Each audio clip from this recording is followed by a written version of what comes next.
Hello everyone, this is your 5 and welcome to the Cobra Man's Central Toy Review. And today's toy review, we're looking at a continuation part 2 review of the G.I. Joe Resolute of the Cobra Battle set.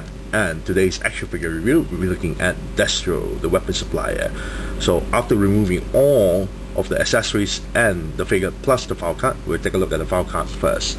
Comes with a file card, and at the top here is stated as weapon supplier, codename Destro. You got a nice little artwork, a nice little portrait of Destro there with a Cobra logo at the bottom. File name Destro James McCullen. Now here's the interesting part. Primary military specialty is mercenary. I'm not too sure if being a mercenary is a military specialty or not.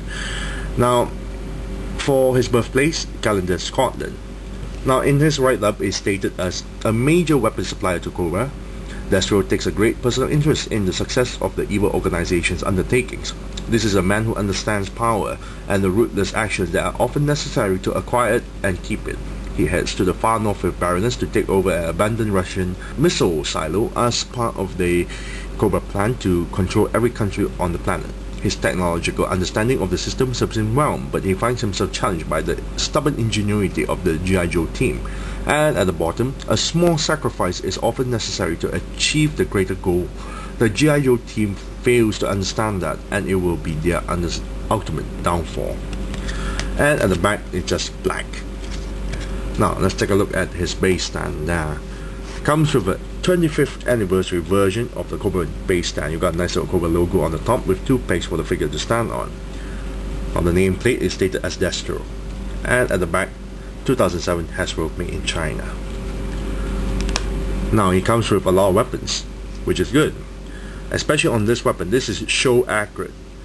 According to the Resolute animation, this is exactly the same design, and you notice there's a very nice details there. The scope, the muzzle and barrel, the clip, even there is a trigger on this section here, very nicely done. And the paint job is very nicely done as well. You got a grey metal going on, very nice, some grey paint job, black, and the lens for the scope is painted in green from the front and from the back, very nicely done. The problem is with this assault rifle is that Destro's, well, the wrist there, the cuffs itself is a bit too big, so it's really hard to stop the hand to grip onto the the handle itself. So from time to time it will pop off from the hand itself. So this is a kind of bit of a waste, but it's a really nice weapon. It can still stay on, but you may deform the joint of the wrist itself, so bear in mind on that. Next, it comes with a pair of pistols, very nicely done, painted in silver, nicely detailed stuff, and he can actually store it on to the two holsters here, like so. Very nicely done.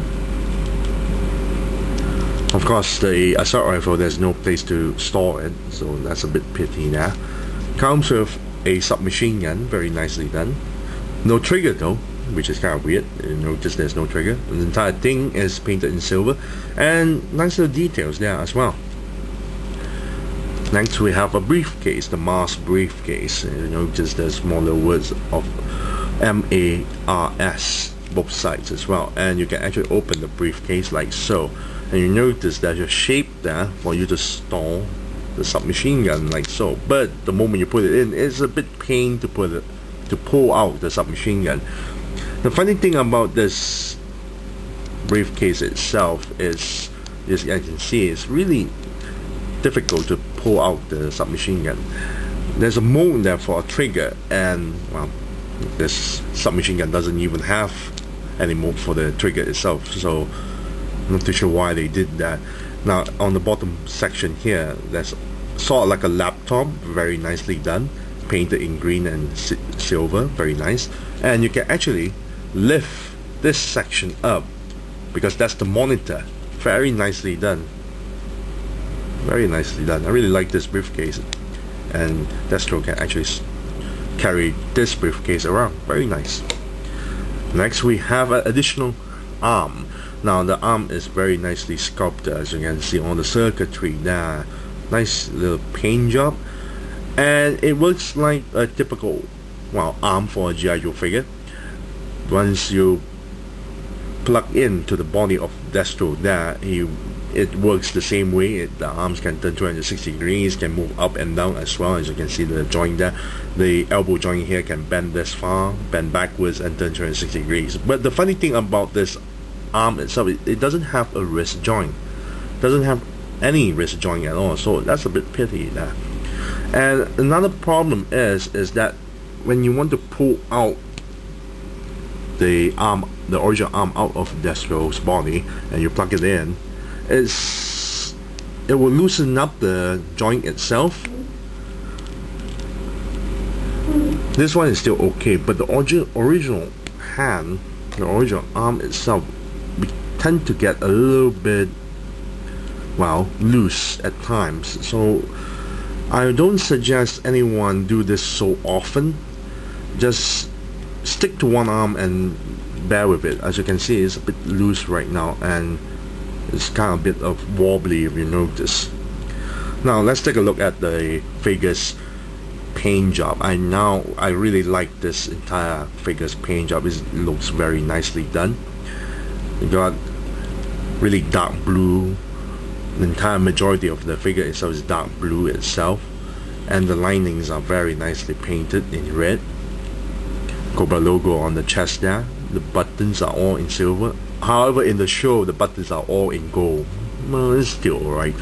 On the side here, painted in gold, very nicely done with the rope there. Belt buckle is painted in silver, but not a lot of details on the belt itself. Just simple paint job. Now the collar is very nicely done. You notice there's a sort of like a gem on the middle part here, very nicely done. Even the buttons on the collar is painted in silver, and the bottom edge of the lines itself for the entire collar is painted in red. Very nice. And the entire head is painted in sort of like not metallic silver, but still sort of dull silver, and his eyes is painted in green. Very nicely done. I really like the entire paint job. Inside of the pants itself, there's nothing special. The entire sculpt is mostly new except for the head. The head is from the 25th anniversary version of the Destro figure, but the entire body itself is new. I have inspected the entire figure itself, and this is absolutely very gorgeous. The belt, the straps, very nicely sculpted. Even the ropes itself, I really love the entire thing. And it reminds you that this entire uniform reminds you of the SS uniform. If you look at it, even comes with an armband on the side too. Very nicely done. I really love the entire sculpt there. Very detailed stuff. Very nice. Now the lower part of the skirt itself is not part of the sculpt of the body. This is a totally separate piece, and you can try to remove it by pulling the skirt down.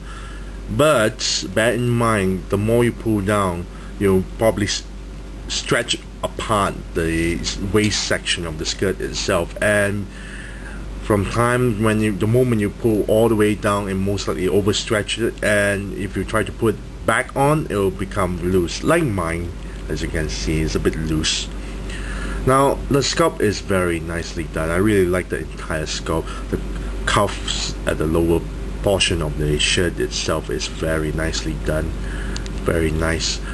The entire thing is very nicely sculpted, including, I love the entire collar piece here with the gem and the buttons. Very nice. And even the strap that goes all the way to the back.